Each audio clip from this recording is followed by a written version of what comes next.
Patel, not connected.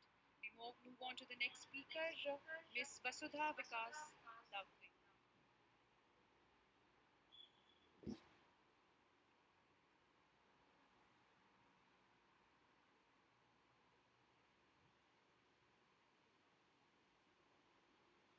Miss Vasudha, am I audible to you?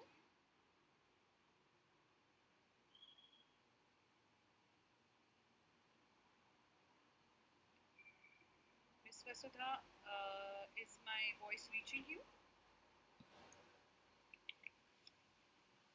So we move on to the next speaker, which was the last one for the day, Mr. Ashish Shankar Bansal.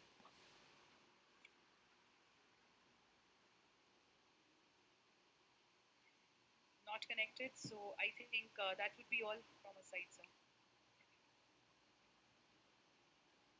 So thank you. Uh, Yes.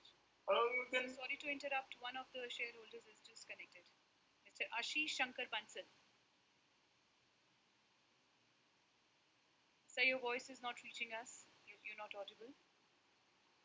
Now yes, audible. You can hear my We can voice. hear you now, sir. Respected gentlemen and board of directors, good afternoon. On 7 of July, board of directors meeting is called for light issue, and you have not announced the date of the light issue and record date. Both the region and date. This is almost 1.5 months is over. And also I thank for the company secretary to sending the annual report and connecting to a station. Already I giving my question by email. If you can reply my question, I am thankful to you. Thank you so much. Thank you, sir. Over to you, Mr. Vedder. So thank you, dear shareholders. We have noted all your concerns, your suggestions, and the questions will be answered now. And first and foremost, I would like to just agree to the fact that today, incidentally, IOCL, HPCL, MRPL, and one more company, Aurobindo Pharma, we all have our AGMs. And it is just a matter of coincidence that today HPC and IOCL are having on the same day. Anyway, we will try to ensure from next year onwards that at least the oil marketing companies, we don't have a clash in the AGM date. I fully appreciate the concerns raised by the shareholders. Now I'll come to the questions. There was a question about how the measures to stop the insider trading and physical holding of shares. How many employees have physical shares and why they have not yet dematted. So the company has set high standards of ethical and responsible conduct of business to create value for all the stakeholders. For effective implementation of the corporate governance practices, the company has a well-defined policies inter alia consisting of code for prevention of insider trading in the securities of Indian Oil and practices and procedures for fair disclosure. The company has framed a whistleblower policy wherein the employees are free to report any improper activity resulting in violations of law, rules, regulations, or code of conduct by any of the employees, including leakage and misuse of unpublished price sensitive information in violation of Indian Oil's insider trading code to the competent authority. The policy provides that the confidentiality of these reporting violations shall be maintained and they shall not be subjected to any discriminatory practices.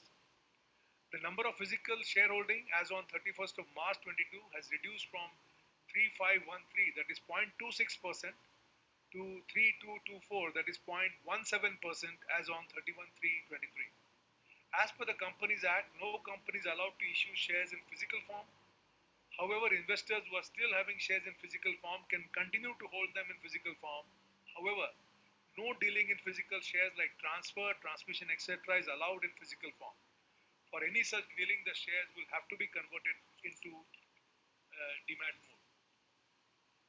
There were certain questions about the rights issue and the price and when it is expected. The company has appointed the key intermediaries like the lead manager, domestic legal counsel, RTA, etc. The offer document is under preparation and the details with respect to pricing, Right entitlement record date, issue open, and closure date would be finalized in due course. The shareholders would be informed through email, newspaper advertisement, stock exchange intimation, etc., in compliance with the applicable laws. There was a number of questions about the green initiatives, how Indian Oil is now transitioning towards becoming a green company from presently being mostly a fossil fuel company.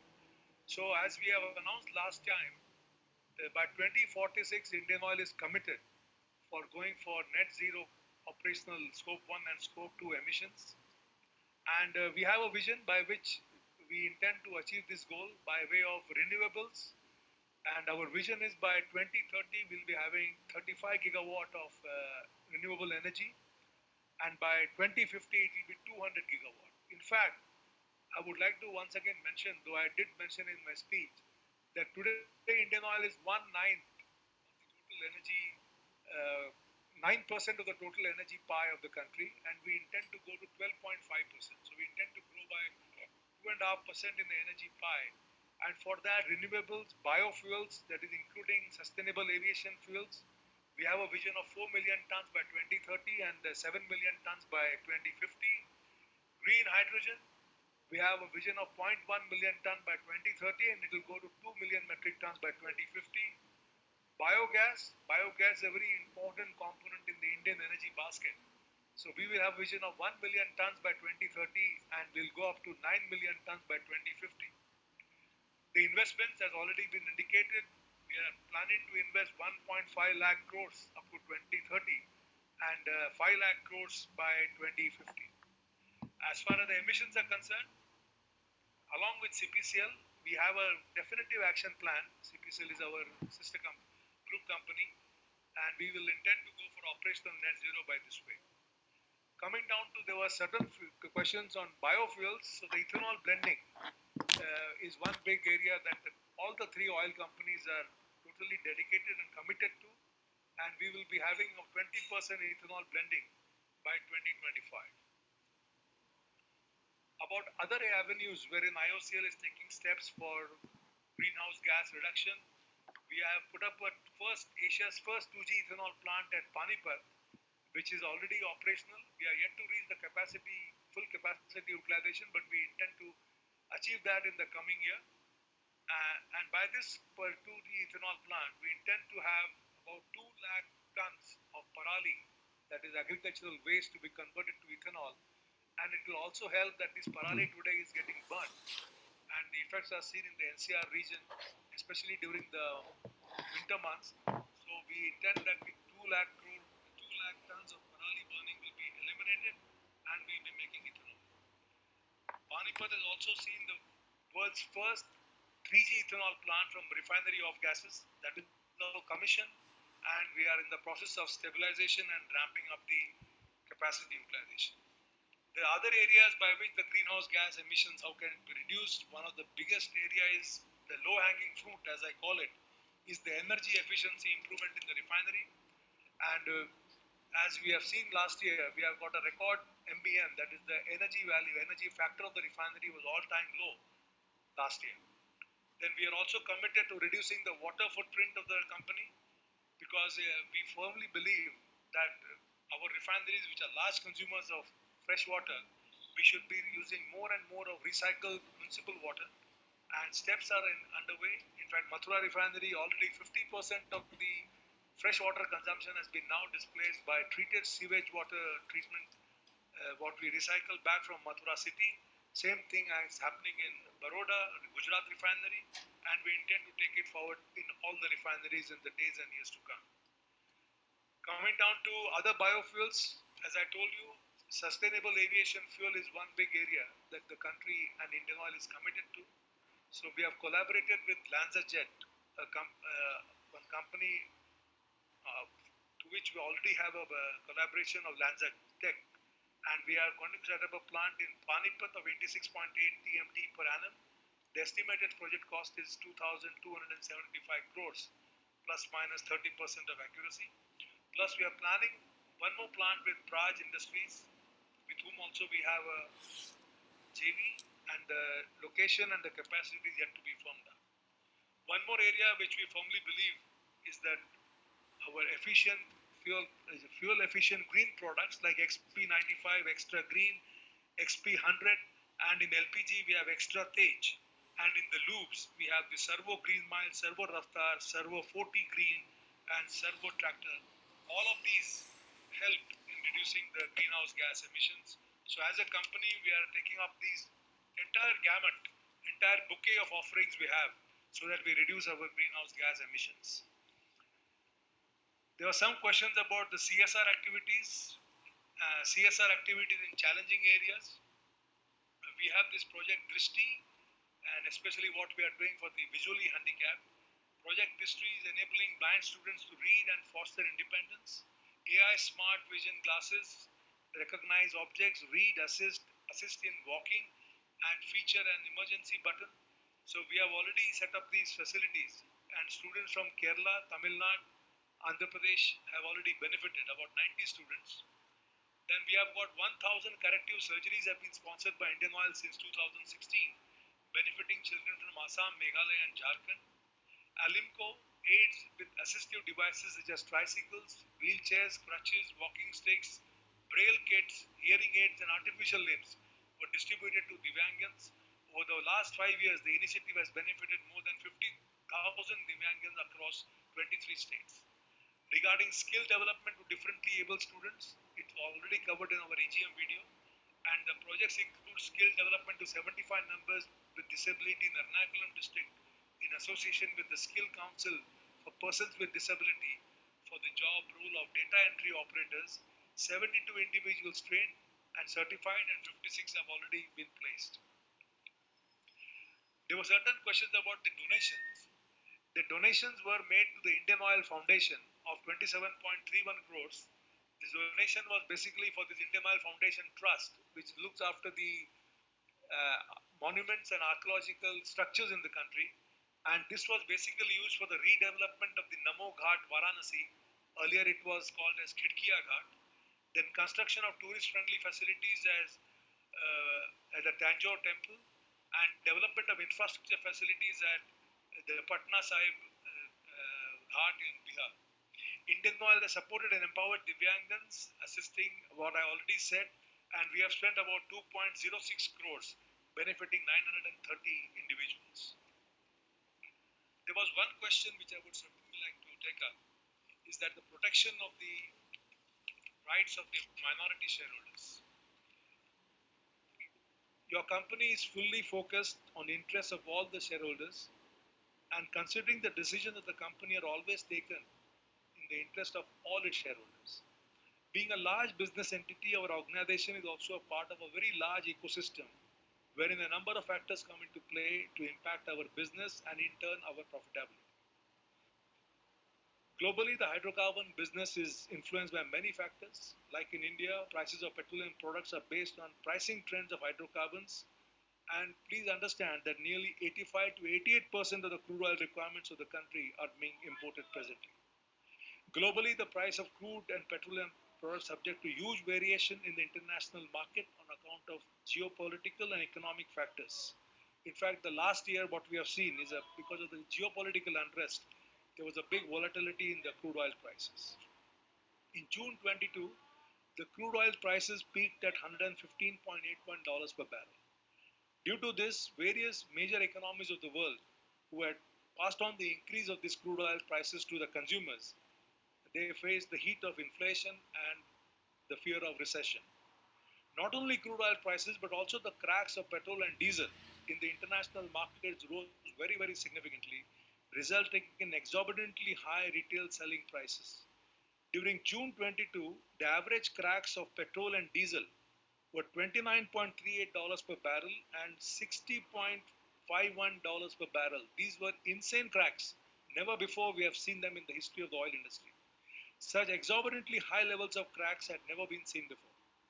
So the impact of $1 per barrel increase in FOB of petrol and diesel at RSP level works to 0.56 paisa and 0.63 paisa at current exchange level. So what I mean to say is, had these cracks been converted to retail selling price, the price of petrol in Delhi would have been 22.72 rupees higher, and the retail selling price of petrol in Delhi would have worked out to 118.99 rupees per liter. In case of diesel, the increase in the retail selling price at Delhi, I'm just using Delhi as a reference, would have been 43.86 rupees more. That means the retail selling price of Delhi would have been worked out to 133 rupees per liter. Obviously, we are a government company. We have a mandate to manage the inflation also. And considering the government's intent to control the inflation, it was taken a conscious decision by Indian Oil not to pass on this price increase, which was for a very short duration to the retail consumers. And we maintained the price cap, we maintained the pricing at that particular level. Now it has to be seen in a larger perspective that due to these uncontrollable factors, the company's performance has to be judged over a longer period of time. This was a window in which we did take a hit, but it was a very conscious decision. And we should not be seeing the company's performance in a short term period. In fact, during that time, export of products was considered to be more beneficial, but we didn't do it, which other companies did. And we had to bear the load of the entire country. Some companies exported the products, they didn't fulfill the requirements in the country, but Indian Oil managed to do that. I think you, as the shareholder of Indian Oil, we all should be very proud that we kept the fuel lines of the country open during these very, very difficult times. And IOCL has well demonstrated over the years that although during shorter periods profits may vary, like in this case, significantly. But for a long period of time, we are able to manage and secure and protect the value of all the shareholders, including the minority shareholders. And please be assured that the entire board is fully committed to ensuring and protecting the value of the minority shareholder, along with, of course, our majority shareholders, the government of India. There were certain questions about the recent floods and how it has affected our retail outlets. Well, number of retail outlets that got affected were not many in the recent floods, and most of them are back in operation. There was a question about how much expenditure we are doing in. How many scientists are there in R&D? So we have 300 scientists working in R&D, and the total expenditure of R&D is about 698.21 crores. Payments regarding about the airlines. Well, apart from Go Air, wherein we have an outstanding of 55 crores. Otherwise, there is no issue. We are receiving regular payments from all the companies. Now, in fact, Go Air is now being a resumption of Go First will be very, very, very shortly done, and we intend to get back whatever they owe to us over a period of time.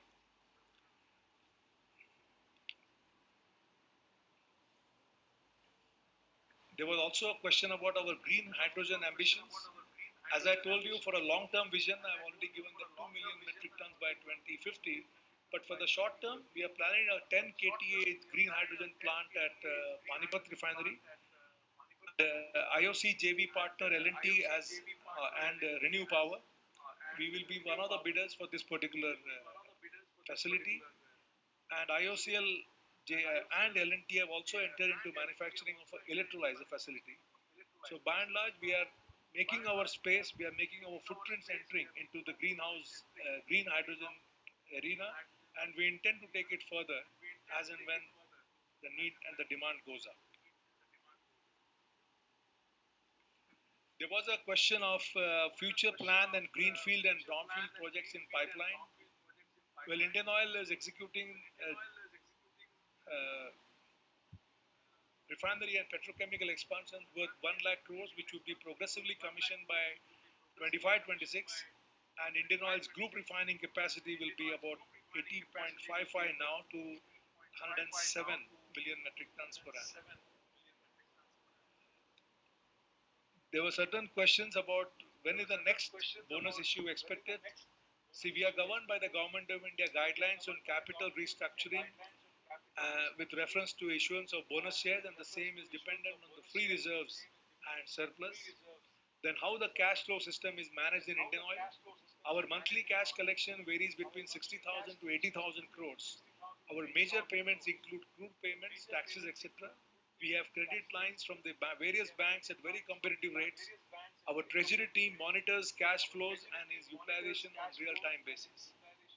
How much dividend has been received by Indian Oil from its JVs and subsidiaries? Total of 2,168.31 crore of dividend has been received by Indian Oil from its JVs and subsidiaries. Dividend received from the subsidiary is 1859.84 crores, and from the JV and associates it is 308.67 crores.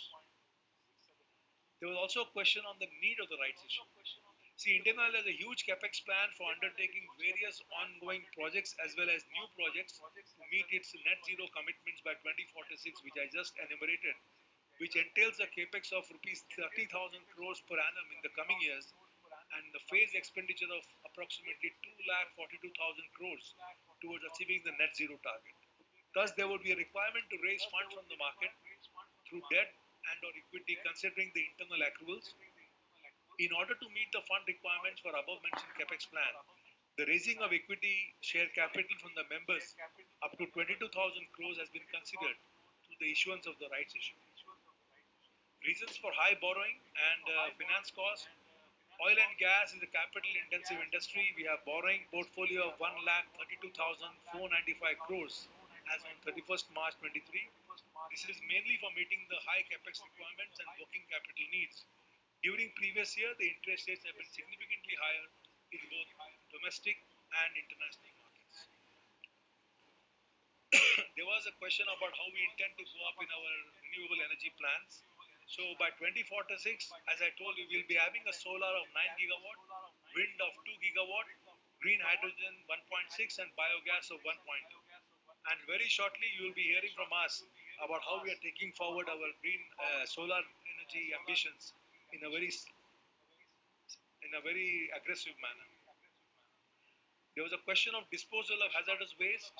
So refineries are in compliance with all statutes and subsequent amendments regarding waste management, namely hazardous and other waste management rules 2016 and its further amendments, e-waste rules of 2016 and its further amendments, then plastic waste management rules 2016 and its further amendments.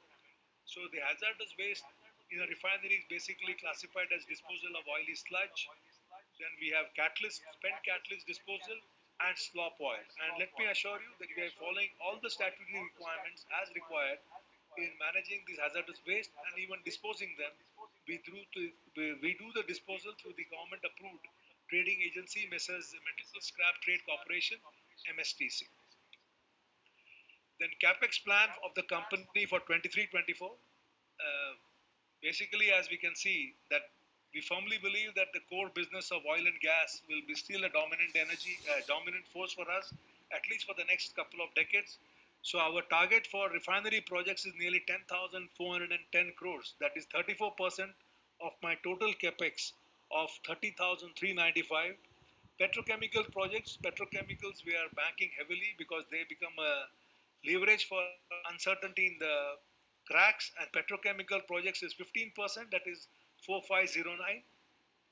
So between refineries and petrochemical it is 14,919 crores. Pipelines is 6,016 crores and marketing is 7,521 crores. R&D, we are building a new campus, second campus, so there it is 1329 crores. So overall, we have got a capex target of 30,395 crores for the fiscal. There was a question of unlocking of value by making a separate companies of pipelines, green hydrogen, renewable energy, etc. So we are firmly focused on that, and we are basically now the asset monetization we are trying out for hydrogen units in Gujarat refinery to begin with, and already the process is underway. And after that, we'll also have the hydrogen units monetized for all the refineries after the Gujarat refinery pilot goes off. And then we have plans for our pipeline business also, asset monetization, especially for the common user pipelines. So we are trying to leverage the value of, also we have announced that a subsidiary company will be established by Indian Oil, wherein all our green assets will be taken under this umbrella so that they get a better value and not get clouded by whatever we are doing as a fuels company. Then the GRM of the company for the financial year 22-23, well, IOCL refineries in 22-23 we had a GRM of 19.52. This is basically what I just said some time back, due to the insane cracks that we saw last year, which was absolutely not sustainable, but we got a GRM of 19.52. This year, 23-24, quarter one, we have a GRM of 8.34, and which looks to be more of a what the situation normally is like. In fact, Indian oil refineries, we got a better GRM than even the Singapore GRM. 4.99 was the Singapore GRM last year, and our GRM was 19.52. And this was basically because the Singapore GRM is mostly dependent on the gasoline weightage, whereas the diesel cracks were extremely high. That is why we could garner a better GRM. Then skill development among employees, the annual training hours of 7,75,868, and we have got two Apex institutes, IMA Haldia and IIPM. Then skill enhancement on non-destructive testing for pipeline employees at the Welding Research Institute, Trichy, and also exposure to TOPSy, Chennai. Then exposure to specialized technical programs of OEMs by all divisions. Then exposure for skill upgradation and orientation for promoted officers of refineries at IIP Dehradun. Then academia alliances with IIT Delhi, IIT Mumbai, RGIPT for technical skill upgradation and collaboration, and policies for acquiring higher technical education, executive MTech from ICT Bhubaneswar, then specialized skill upgradation and leadership programs for women, Arohi, a number of competency based target inputs through flagship programs such as Threshold, then senior management programs, cutting edge and advanced management programs. Why the finance cost is high and why the share price is not capturing the actual performance of Indian Oil. Well, the oil and gas industry is capital intensive. We have a borrowing portfolio of 1,32,495 crores as on 31st of March. This is mainly for meeting the high capex requirements and working capital needs. During previous year, the interest rates have been significantly higher for both domestic and international markets. Regarding the share price, the equity base of Indian Oil is rupees 14,121.24 crores, which is very high as compared to the other OMCs on account of generous bonus shares issued from time to time. While the share price per share appears to be lower than BPCL and HPCL, the market capitalization of Indian Oil as on 31st of July 23 is far higher than BPCL and HPCL as given. I mean, IOCL is 132,457 rupees crores. BPCL is 81,889 crores and HPCL is 40,043 crores. Next bonus share, again I've said, depending on the government guidelines, we'll be doing it. Then there was a question of why the LPG cost is very high. Well, LPG is actually governed by the CP, that is the consumer CP price as published by Saudi Aramco, and we are basically importing 50-50. 50% of LPG comes from domestic, and 50% comes from the internationally imported LPG, and it is normally floating with this market. Which is the reason why the price is high. However, to provide relief to poor households, additional DBTL subsidy of rupees 200 per cylinder is being provided to PMUY beneficiaries with respect to 22nd May 22. A scheme was initially introduced for financial year 2023 and recently extended for 23-24. A total of subsidy of rupees 4,824 crores has been provided during 22-23 up to 15th of March 23. There was also a question about why certain retail outlets are only selling premium petrol instead of the normal petrol, and is there a mechanism of retail outlet inspection? See, as on date, our 100 octane petrol is being offered from 200 outlets, 95 octane XP95 from 10,000 outlets, and extra green diesel is from 5,600 outlets against a total RO footprint of 36,500 outlets. And all ROs have been automated and quarterly inspections are carried out along with inspection from senior management from time to time. But in case you have certain observations about what you said about 10 ROs only selling premium petrol instead of normal MS, please bring it to the notice of the nearest Indian Oil office and we shall certainly look into the matter very, very seriously. The details of micro audit and management of cash flows, companies subjected to internal audit, statutory audit and government audit. The auditors undertake detailed cash flow audit during their audit programs. Further, our treasury team endeavors to maximize and minimize the borrowing cost and maximize the utilization of funds on a very continuous basis. Now, key challenges faced last year I have already enumerated, but I can repeat again. Due to the geopolitical crisis we had a big volatility in the price of crude and in the price of products. Also, due to the disruption in the gas supplies to Europe, a lot of diesel was flowing to the Europe for heating purposes, and that made the diesel cracks go extremely high. But now, more or less, I can say the energy markets have stabilized, and we should not be having such a more volatile year this particular year. There were some highlights about green hydrogen R&D. So in Indian Oil, we are setting up a 1 KTA plant, as I already told you, and in our R&D center at Faridabad, we are trying out three pathways to produce green hydrogen. One is the oxy-steam biomass gasification through hydrogen generation. It is being jointly done by Indian Institute of Science, Bangalore, and Indian Oil. Then solar-powered electrolyzer-based hydrogen generation, and natural gas and bio-CNG reforming-based hydrogen generation. And as far as the collaboration, as I already told you, Indian Oil, Renew, and L&T for setting up the projects, and Indian Oil and L&T for manufacture of electrolyzers. We are also having collaboration with IIT Kharagpur for Type 3 hydrogen cylinder. So Indian Oil R&D has signed a MOU with IIT Kharagpur in 2019 for the development of Type 3 composite cylinders, aluminium liner wrapped with carbon fiber for storage of hydrogen at 350 bars. The basic idea is to reduce the weight of the cylinder so that whenever hydrogen mobility kicks off, the weight of the cylinder will be less and we can carry more hydrogen, which is the need of the hour. Again, there was one more question on LPG cylinder cost. I can just say here that the August CP has been $470, and over a period of time, the CP is a seasonal thing. Normally, in the winter months, it goes up, and in the summer months, it goes down. So it follows a traditional pattern, and we don't expect it to change, at least in the coming years.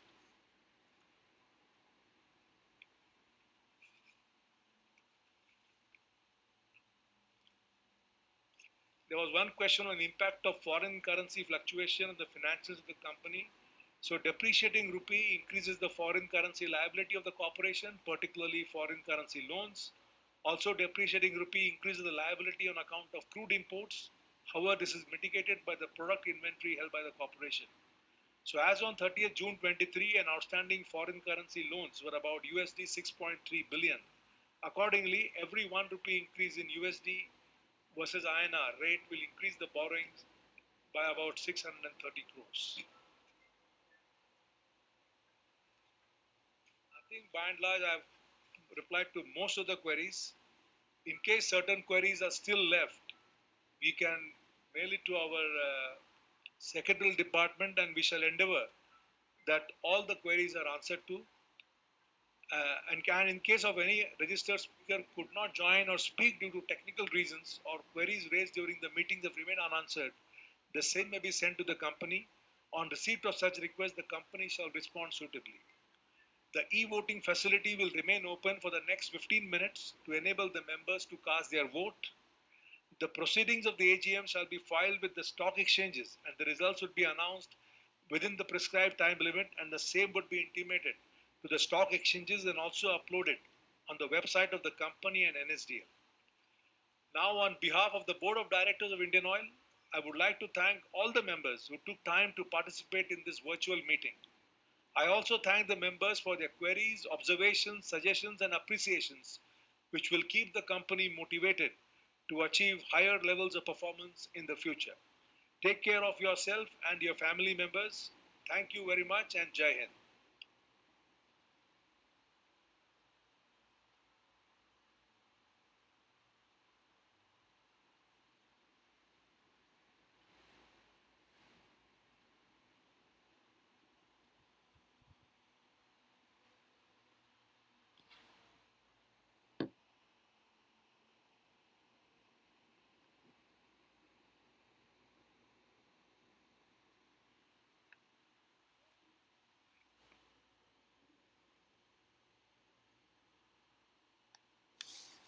हाँ रंजना, बस सब ठीक है भाई, तू बता। मैं यहीं पे जम्मू में।